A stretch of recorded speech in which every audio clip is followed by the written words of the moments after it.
Sebelum beli emas, tanya, nak jual kat mana bang?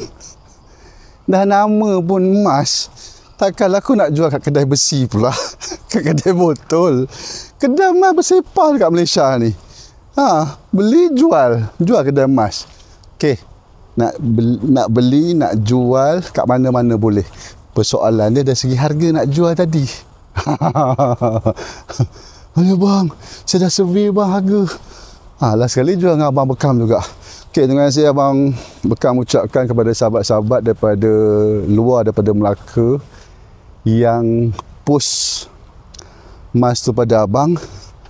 Lepas tu sampai abang bayar terus. Terima kasih. Tak sangka, yalah, abang bebe-bebe macam ni ada juga yang percaya.